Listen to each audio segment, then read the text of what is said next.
I'm wondering if this sounds familiar to you. You spend months and months trying to win a deal, you're trying to build up the value, get the technical win, and then suddenly you get the okay from your champion to say, look, you've been selected, and now we want to start negotiating, we want to start the procurement process, the business side of this transaction. And at that moment, what you're trying to do is maintain the value that you've built up along the way. You try not to discount it away as you get the pressure from your prospect and as you're trying to get the deal done in your time frame. And in that moment, it feels weird sometimes, right? It feels adversarial. You've suddenly gone from this situation where you're really working hard together, often your champion, and suddenly you're in an adversarial moment as different people trying to get different things out of the deal. And it can feel like a poker match that you feel like you're losing a lot of the time. And you're wondering if you're doing all you can to maintain what you want from the deal. If that sounds familiar, you'll be pleased to know that I've got Todd Caponi as our guest today. Todd is a multi-time C-level sales leader who's had 2 exits under his belt and who now speaks and teaches revenue organizations on using transparency and behavioral science to sell more. His latest book is called 4 Levers Negotiating. And on this episode, we talk about how the old ways of negotiating are out of date, how negotiating doesn't have to be that cloak and dagger adversarial dogfight all the time, what to do right now to prepare for the negotiations for your end of year deal, and how to properly position a year-end purchase, and a lot more. I'm Andrew Monahan, and this is a Cybersecurity Go-to-Market podcast where we tackle the question, how can cybersecurity companies grow sales faster? All right, Todd, well, welcome to the podcast. Well, thanks for having me. I've been looking forward to this one. Yeah, we got a cybersecurity audience, so I don't know how that compares to who you usually talk with, but we got a very interesting set of people for you to engage with today. Yeah, I've spread my nonsense around quite a few cybersecurity revenue and customer-facing organizations. So I love it, and can't wait to get nerdy with you. Yeah, I've been looking forward to this. I mean, I think the negotiation is one of these things. I always feel like sellers are at a bit of a disadvantage because you take an average seller who's closing, 100, 200K deals. They might have 2 or 3 a quarter, let's say, and they're up against people who might have 20 deals. Good procurement people might have 20, 30 deals to try and close a quarter. So they're just much more practiced in the whole process. So anytime I kind of think, well, how do we get better at this? How do we be more effective in dealing with people who seem to have this slight advantage or major advantage over us is good. But let me frame how I think about this, Todd, and you can jump in and tell me if I'm right or wrong or how you think about it. So, I've been selling since 1994. In my career, when I started off, there was books like Getting to Yes, and there was, Power Negotiating and How to Get More at Your Deals and all that sort of stuff, right? And that was the wave at the time. I don't know when that was, probably 90s, 2000s, early 2000s, something like that. And I always felt those approaches were, I don't know, they were very well researched, let's say. They always had the arguments about why you did it a certain way and it was 23% better or whatever it might be, right? Very scientific, but I felt it was always formulaic and it was a bit adversarial. And then fast forward, I don't know what it was, 10 years ago, Chris Voss comes along with Never Split the Difference and flips everything on its head and goes, it's all, we gotta be emotional, empathetic, and we gotta, show that we're human beings and care, and that's how we'll actually collaborate better, right? And he gave us a lot of good things in that book, which I know salespeople use just in general in sales, never mind negotiating. Yeah. So let's fast forward to today now. What's wrong with these old approaches that we suddenly need a new one from Todd Caponi? Well, it's funny. So side note, before I directly answer that, when cool people are doing cool things on the weekends, I'm ear deep in late 1800s and early 1900s books and magazines on sales and sales leadership. So anybody who's watching this versus listening to it, behind me it smells like your grandma's basement behind me with all the books and historical things here. But it's funny. Every morning I get up and the first thing I do is I read something old. And I was reading something from the 1920s. And again, this is aside to what you were just asking me, but you talked about, hey, salespeople are at a tremendous disadvantage in a negotiation. There was an article I was reading this morning about how buyers felt like they were at a huge disadvantage against sellers because sellers were practicing and getting their messaging right and handling objections and doing all that stuff. And buyers, salespeople were relentless to the point where buyers were constantly buying stuff they didn't need. And so there was all these books on how to sell. The writer actually wrote, "We need a book on how to resist being sold to." So, side note, I just thought that was funny. All right. So, to your point and your question about what is it that requires us to do something differently today? For me, I wouldn't even just say it's today. It's always been this way in the way that I sold. Is I thought it was weird growing up that I needed a different personality to negotiate than I did to sell. Like, I don't know if people listening experience that, but sales, at least how I was taught, was meant to be kind of a service profession where I'm trying to help customers achieve optimal outcomes. And we're building a relationship right to the goal line. We get there, customer says, "Yes, I want to buy from you." And what do? Well, at least subconsciously, in the way that I was taught, we kind of go into, all right, I'm going to start lying to you now mode.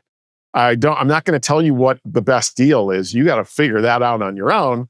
And to your point, in many cases, we are learning techniques taught by former FBI hostage negotiators like Chris Voss. Now, I've got the book. You see that I've got it tabbed. Like, I love this book. But here's the thing for me. I feel like when we treat a sales negotiation like it's the release of hostages from a bank heist, I just don't think that's sustainable anymore. And here's a couple of reasons why. Number one is so much of what's taught in historic negotiation, all the way through Chris Voss's book, is that we're treating the negotiation like an event. It's the peak of the sales relationship. Well, I would argue that in today's economy, this kind of as a service economy, and everybody who's listening, if you're in the cybersecurity realm, you're probably selling in a kind of a SaaS model where the deal is no longer the peak. It's merely an early milestone on the path to having customers that not only buy, but they stay, they buy more, and they advocate, and they take you with them to their next company. I just don't see how it's sustainable to right at the goal line of a deal, go into this mode where you start focusing solely on your own outcomes, not the customers. And B, you have every single customer paying a different amount based on how well or poorly the negotiation went. I mean, AI is already exposing pricing model. Most of your solutions that you're all selling, if I go into ChatGPT and go, "Hey, how does Forescout or recorded future or digital, like how do they price their solutions?" It's going to give me a pretty accurate representation. I just think it's a race to the bottom that we're doing it via negotiation techniques of events versus treating it like just an early stage in the process. If I'm a seller, though, Todd, I mean, I've looked at a lot of comp plans over the years. I'm comped on what I close now, not what happens in 6 months or a year or something. Maybe there's a little bit of element to my comp on that. And I would try and do the right thing by the company, but let's face it, right? The reps sitting there going, "Oh my God, I've committed 4 deals. I've got to get 700 in by the end of the month or the quarter." Their focus is very short term. Like, I just need to get this, I need to get it done. Otherwise, who knows what, I might get fired or whatever, right? Yeah. So I can imagine, I can see how the CRO and the leadership will say, "Yeah, we got a longer term thing here we got to think about." But reps are sitting there going, "I've got to get my numbers in." So how do we help a seller just kind of maybe transform their mindset a little bit to see the wider picture around this? Well, yeah, I mean, I would argue that there's so much there to unpack. But, number one is, I mean, there's an irony to this idea that when we give stuff away, we accelerate deals. As it turns out, it does the opposite. We actually slow down deals the minute we start giving stuff away, because in the buyer's mind, now I know the price isn't the price.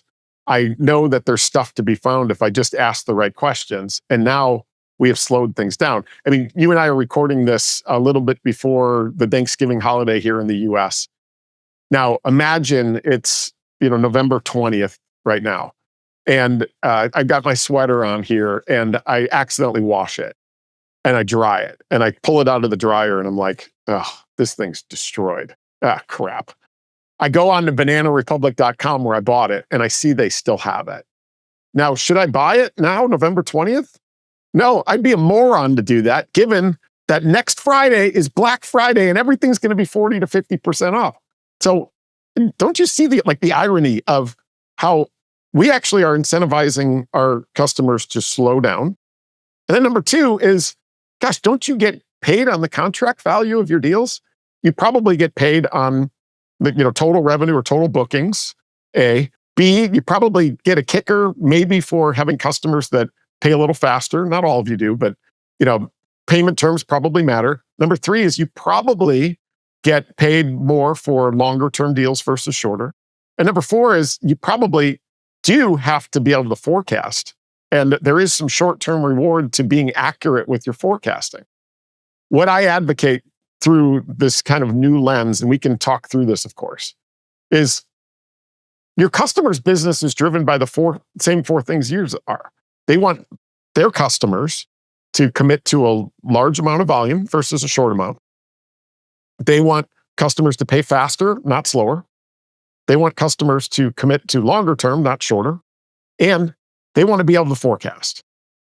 This approach that I'm advocating for and have been for 17 years now, that builds trust, you discount less, and your forecast becomes more accurate, is to be able to have those conversations with your customers.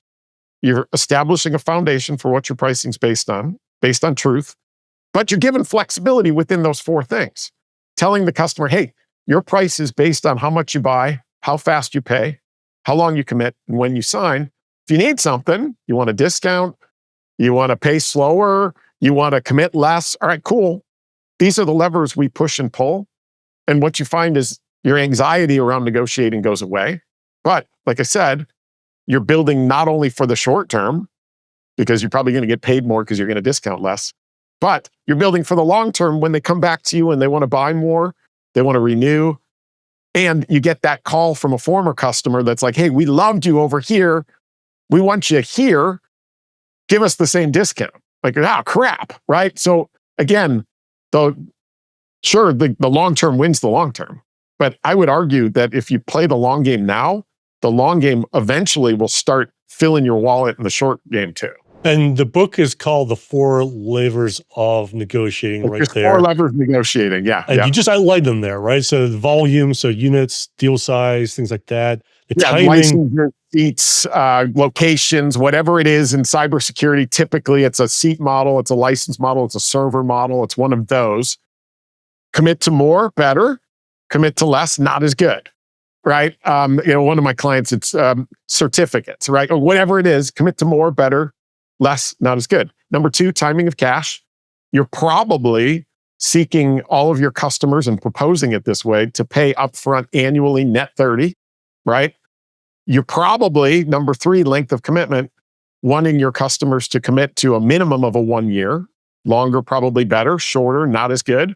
And then number four is, as you get down to that goal line, mutual alignment around timing. You want your customers to help you forecast, right? Versus the fake expiring, this weekend only 30% off, right? Like the customer knows that's crap. They know that if they don't buy this month when you give that 30%, they can probably ask for it again next quarter and you'll either give it, or if they wait, again, irony, you're probably going to offer it again. Mutual alignment is around understanding the customer's time frame and then incentivizing them to stick to it, not forcing it on them and trying to manufacture, motivate, speed up your deals. You brought up the timing that we're talking about right now, right? So it is November 20th, looking at my calendar right there. So many of us are staring at 6 weeks until year end, right? I look at the four levers. There's nothing here that's like, oh my God, I never thought of that before. This is some weird new dynamic that I never thought about. So I look at it and go, well, it must all be in the mindset you bring to it as a seller, the mode you use it in, the implementation that happens. If I'm a rep sitting there right now going, yeah, I've got 4 deals, let's be honest, every single one of them knows our year end is the end of December. I might not have the expiring, whatever it is in December that's very powerful, but they have that over me a little bit. How should I be thinking about using the 4 levers in the next 6 weeks, right? So that we have this good conversation that is actually good for both of us, both sides. Exactly. So I'm holding a book from 1910 here. From 1910, 115 years ago. It's a book written by a guy named Thomas Herbert Russell. The book is called Salesmanship, Theory and Practice. All right.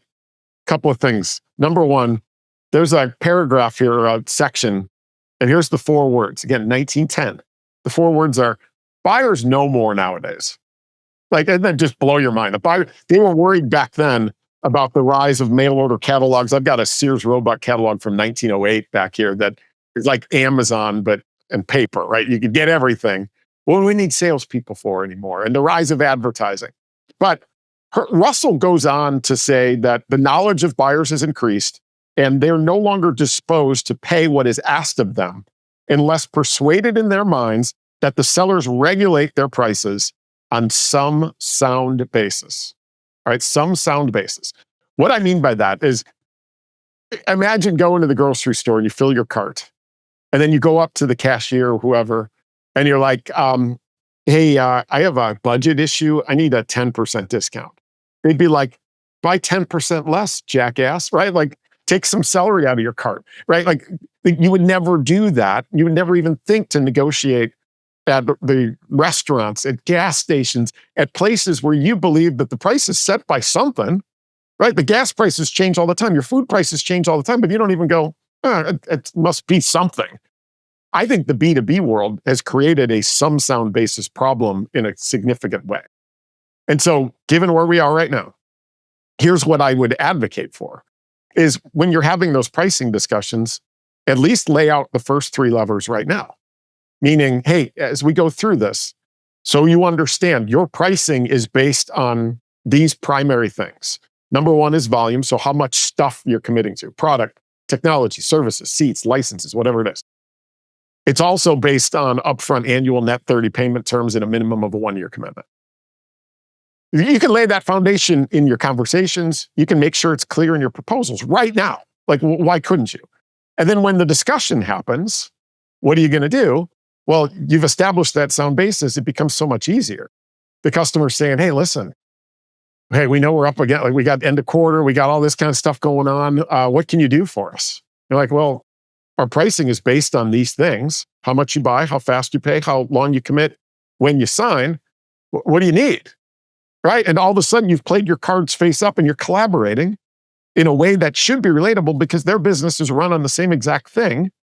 And so as it starts to come up, hey, we need a discount. Cool.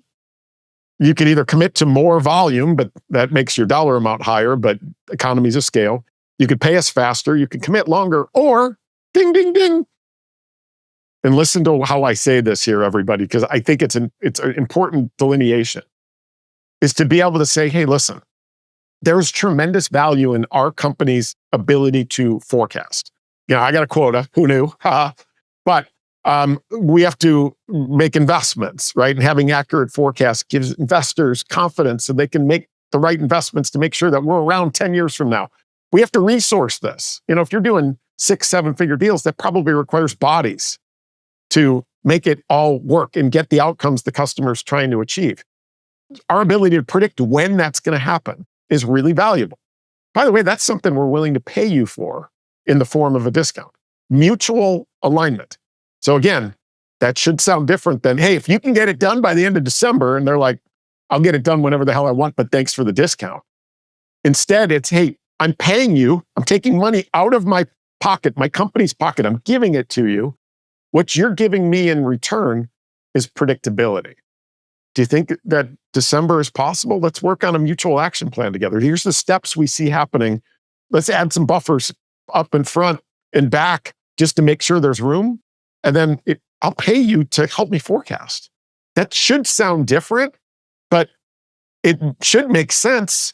It should be the truth, and your customers will get it, but now they understand the why, and they have skin in the game versus your fake expiring discount that you're throwing out like a Kohl's coupon.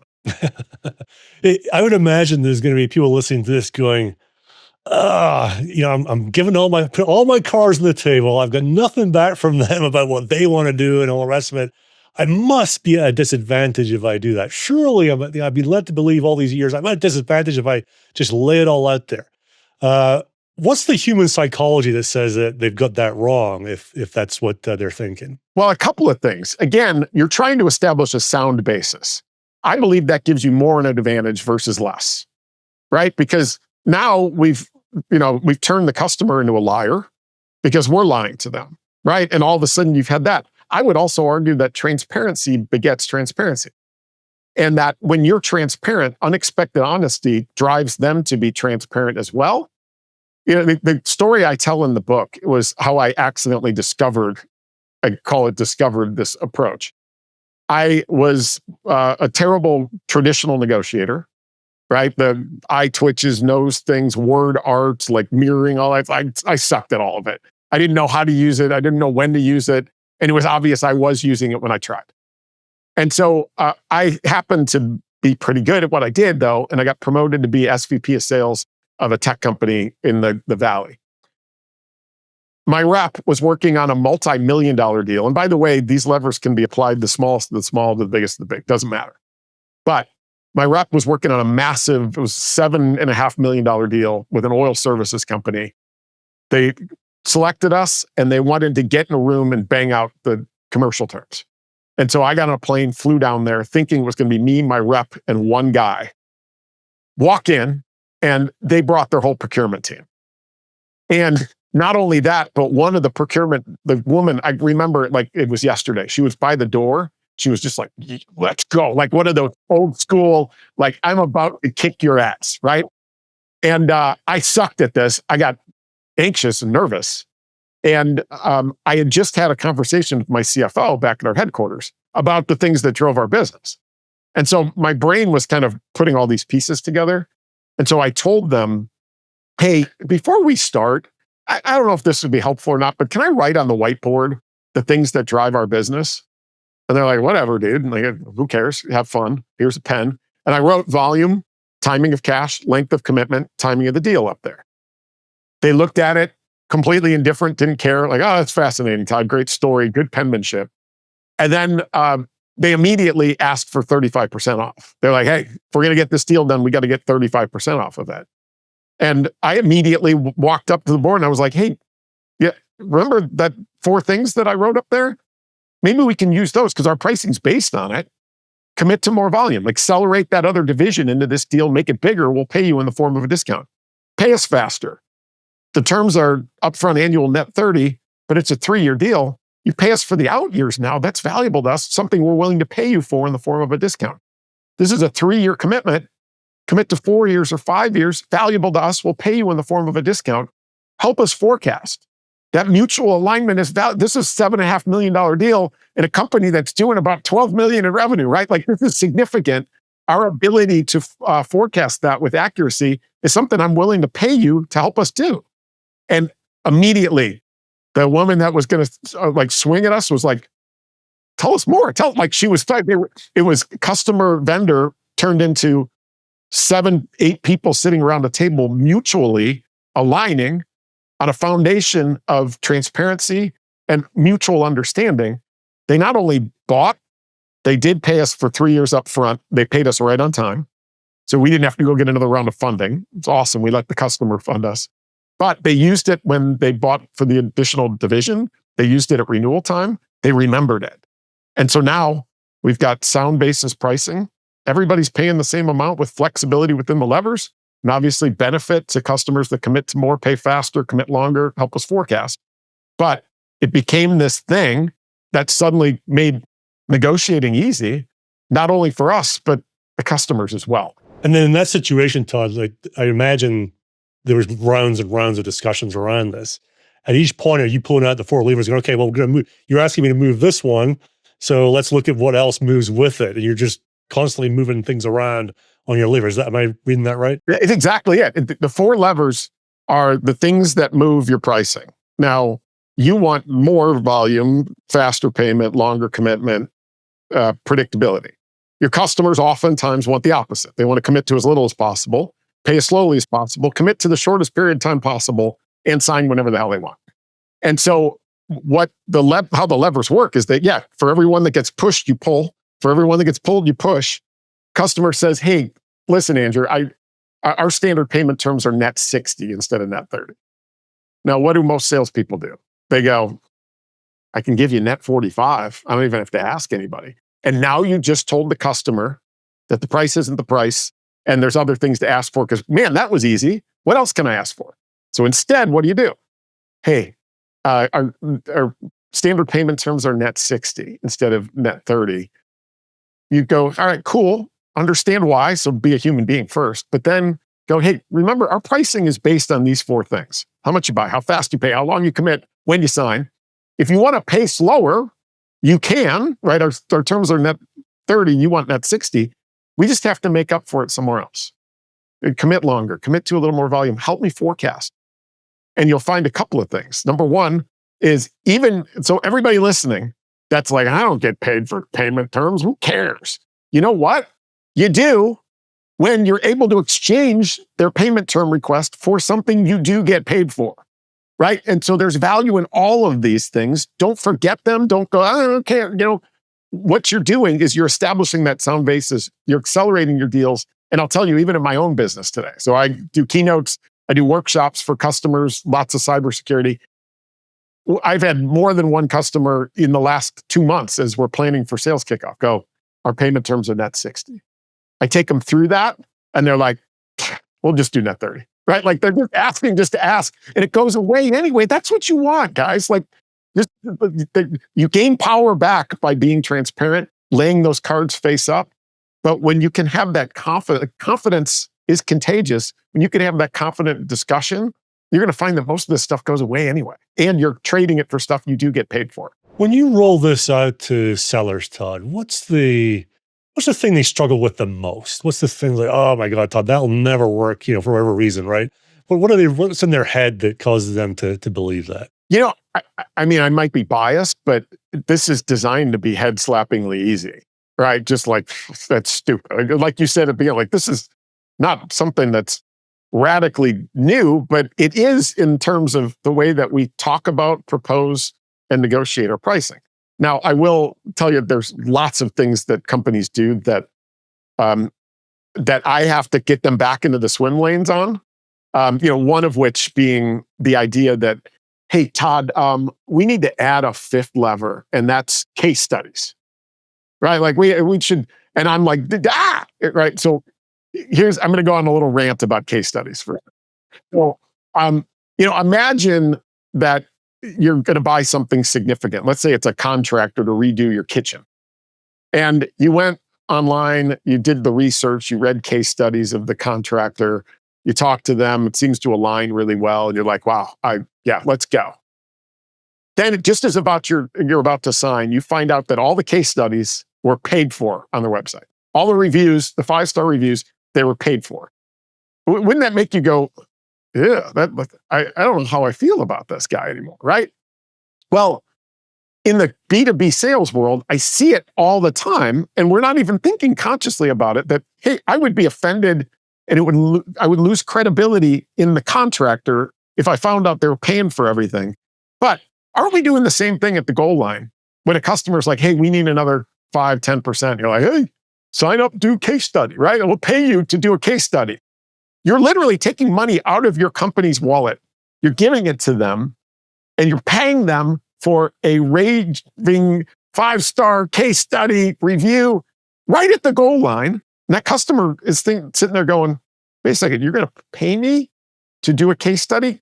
Were those case studies that I read that influenced my decision to go with you, were they also paid for?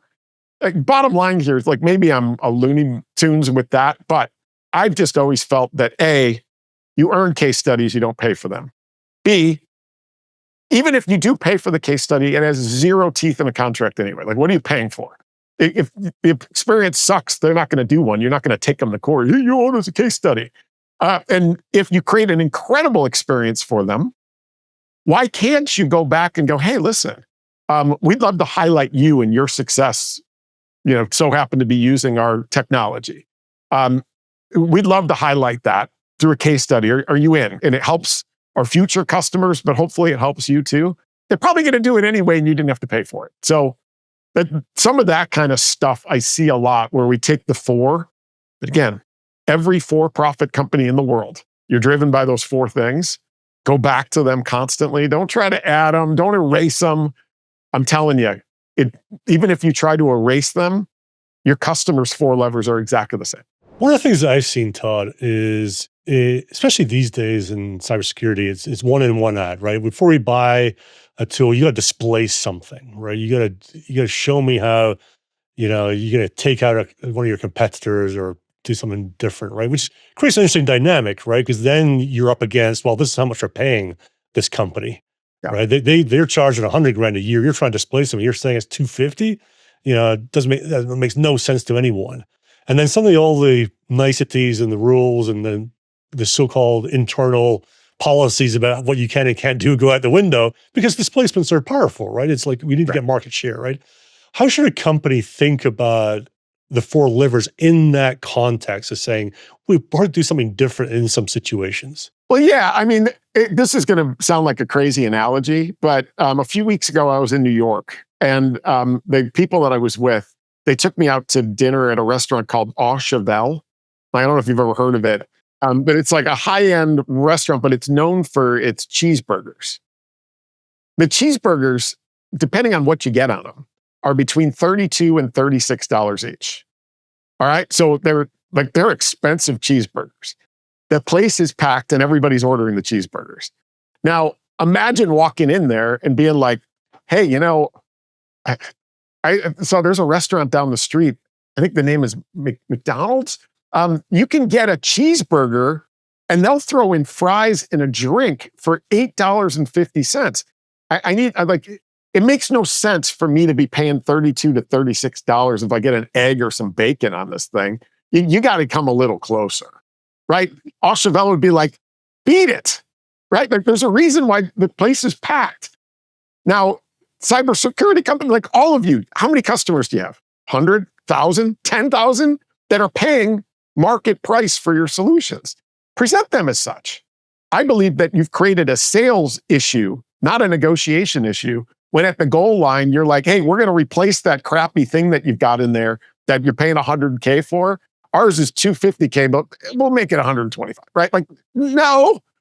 For you to be able to up-level your organization, lower risk, lower cost, raise revenue through the security that your solutions are providing, to do it in a world-class level, there's an investment required. Just like that cheeseburger, nobody's complaining as they're eating this thing and the tears are rolling down their cheeks. That's the kind of experience you're hoping your customers achieve. Your price should be your price. Again, circumstances should not dictate whether customers pay more or less. Their budget issues, their previous solutions. You need to create that consistency with the flexibility within the levers. I think it's just a funny analogy for me to think, if I'm selling a Au Cheval cheeseburger and I'm feeling like I'm competing with McDonald's Happy Meals, I'm doing something wrong. Yeah, in these little situations like that, it kind of comes back to having the ability to sell the value of what you do over what they're doing right now. Yeah. And then having the confidence, I guess, in the whole process to say, some people might fall out and might not be for them, but you're saying you got to be okay with that because you got to have the grounding in how you're doing it so that there's some level of consistency across deals and across customers. Well, yeah, and I'm also an advocate of setting that expectation early, right? The term sticker shock has never been associated with anything good in the history of humankind. Meaning, when I walk into a situation where there's an incumbent and there's a solution that we're trying to displace, in the early conversations, to be able to say, hey, listen, based on our understanding of your environment, and again, we don't know everything, so I'm making a guess here, but your investment's probably going to be between X and Y. And we'll get much more specific later, but if that's way off of your expectations, can we address that now versus later? This is what our customers are paying for it. And again, I'd argue, like if you're selling a 6 or 7 figure solution to a 4 or a 5 figure buyer, one of you is in the wrong conversation. Do you want to know that now or later? Or vice versa, right? You're selling a small solution to somebody expecting a 6 or a 7 figure. One of I'm just an advocate for get that alignment early, don't wait. And you either qualify in better, qualify out faster the deals. You're going to lose that deal anyway. Or the qualifying in many cases is, hey, I didn't realize that, Andrew, that it's that kind of level of investment, but man, we need it. You know what? That tells me we got to get some more people involved. And now all of a sudden you've opened it up early versus, circled the drain for 3 months before you lost it. And last but not least, you've also disarmed that objection and that negotiation thing that comes up at the end when they're like, hey, we got our solution 60% cheaper than that. That's ridiculous, right? And you're having that conversation at the end. Have it at the beginning. I had a funny situation around that, Todd. I'll share with you. So, I've worked with heads of sales at companies, and I got asked what's this going to cost me question super early in the process. I did what you do. I just throw it out there. Look, based on the size of company you are, the number of reps you have, you're probably looking at somewhere between this and this, depending on the scope, right? And the answer I got back was, I would never have someone training my reps who gave away price that early in the process. I was like, Wow. okay, dude. Yeah, that sounds like a customer that's not for you. Like Exactly. I just had this happen too, where a company was like, hey, we want you to come speak and do a workshop at our sales kickoff. And I could tell they were a smaller business. And like, this is not like an arrogant thing, but I was like, hey, listen, my demand is pretty high here, and this is the price range. And we'll have to get into, how many reps and where, like how location, how deep you want me to go. But it's going to be between X and Y. And the guy was like, whoa. Yeah, that's way over what we were expecting. We hope to be able to build the business up to be able to hire you next year. It's not going to work now. Like, cool, awesome, thank you. Guess what we got back, or guess what I got back? My most valuable asset that I can convert to revenue is my time. And they got understanding. They didn't waste any time. And now they can't wait to call me in late 2026, hopefully, to bring me in 2027, which still, again, long game wins the long game. Eventually, it wins the short game too. A lot of the people listening, Todd, will be at vendors, right? But in this world, a lot of the business is done through partners, usually, resell partners, things like that. Yeah. And there's always this feeling, for legal reasons, in some cases, price fixing, things like that, but also just for, building the relationship, how much control we have about how the reseller presents things to the end user. Any tips for sellers about how to handle that, given that we want to really be involved in the process or in the discussions? Yeah, I mean, so one of my cybersecurity clients does 98% of their revenue through MSPs. And so what they did is, we taught the sales organization, and again, this is so easy. It does not take, it takes a half an hour to teach the framework, and then we practice it. And after 2-3 hours, probably 3 hours in person, everybody's got it. And what they did, the salespeople then went and started to educate the MSPs, right? Just like, hey, here's a way to think about how you position the pricing so that your margins are higher, and we win too, but don't you want to make more money, right? And the solution, there's 20,000 customers paying this amount, right? Like, why should yours pay less? Because, maybe your messaging and positioning and your confidence in the way that you deliver pricing isn't as good. I'm going to enable you, give you a simple framework for how you do this. And hopefully you'll start to have confidence in the way that you deliver pricing. You'll discount less, you'll build trust, you'll forecast more accurately.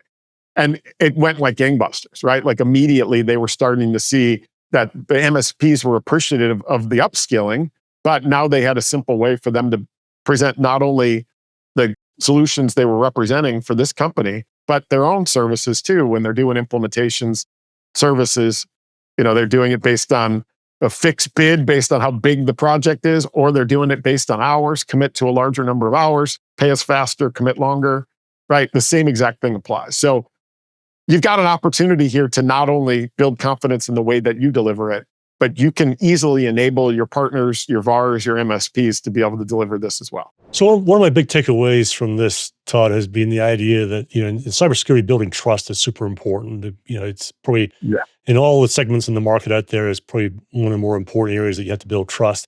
But transparency builds trust, right? Being able to sit there and as you say, put the four levers out there and say, look, let's work around this together. Seems to me that transparency leads to trust, and we're going to be in a much better spot, both with end users, but also with partners. Oh, absolutely. There's a story that I love to tell. I bought a car back in 2018. I'm not a fancy car guy. I just drive a Ford. And I was looking for a car that was slightly used, right? Because I'm one of those guys, like, buying a new car is crazy. So I went online. I searched the inventory of different dealers here. I live just outside of Chicago. I found a place that had a car that I thought would be great. It was in the price range. They had like 4,000 miles on it. Cool. So I first went to Google and I researched, when buying a used car, what are the things that you should always do from a negotiation perspective? So what's the common old school approaches that are recommended? There were three. Number one was never tell them how you intend to pay until after you've negotiated the price, right? Whether you're going to write a check, you're going to finance through them, you're going to lease. Number two is if you've got a trade-in, again, negotiate the price of the car and then bring up the trade-in. Don't bring it up early. And number three is if there's something wrong with the trade-in, for goodness sake, let them find it. Well, I decided, just being the jackass that I am and the transparency nerd, my first book's called The Transparency Sale that kind of explores this, but I walked in and within the first 15 minutes decided I wanted to see what happened if I just did the opposite of those three things in the first 5 minutes. And I did. So I got my checkbook ready. I've already worked out the financing. That Jeep Grand Cherokee in the parking lot, that's mine. I want to trade it in. And you see that smoke swirling behind it? The car was literally smoking. The check engine light was not only on, it was flashing. And apparently that means your car's That's about bad. to burst the flames. It's bad, right? And I told them that. Now, literally within the next 10, 15 minutes, this rep, the salesperson at the car dealership, shared with me his ADHD diagnosis, his issues with his relationship with his father, his dislike for his job. Like all of a sudden, it was just like I got to know everything about this kid in 15 minutes. I did use it for a little evil. Normally I'm like, use it for good, not evil. But I was like, hey, how do car salespeople get paid? Like I've never, what's your comp plan look like? He literally pulled his comp plan off a folder in his credenza, gave it to me. And while he was working on something, I read his compensation plan. Wow. That's a long way of saying transparency. Yes, it begets transparency. You'll find collaboration happens so much faster through this use of, I guess you'd call it unexpected honesty. But yeah, your price is based on this. Why not share it? Share it with everybody. You don't have to wait until I get to the executive buyer. Your price is your price. Share it with the person that gets coffee for the janitor if you want.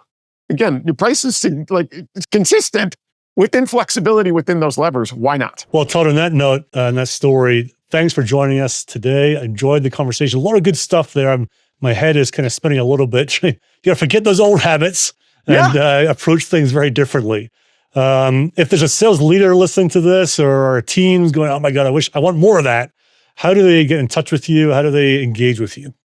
Well, yeah. So toddcaponi.com. I share a lot of my nerdery on there, articles, videos. A link to my podcast, by the way, which is, again, it's a hobby, completely separate from anything we just talked about. I have a podcast called the Sales History Podcast. If you just want to get bite-sized lessons on all things history of sales and sales leadership. But toddcaponi.com is a quick way to go. I'm all over LinkedIn, so just Todd Caponi there. And then you can pre-order 4 Levers Negotiating anywhere you get your books. It comes out January 27th, 2026. That's awesome. Well, thanks for joining us. Andrew, this is a blast. Thanks for letting me unload a little nerdery on you.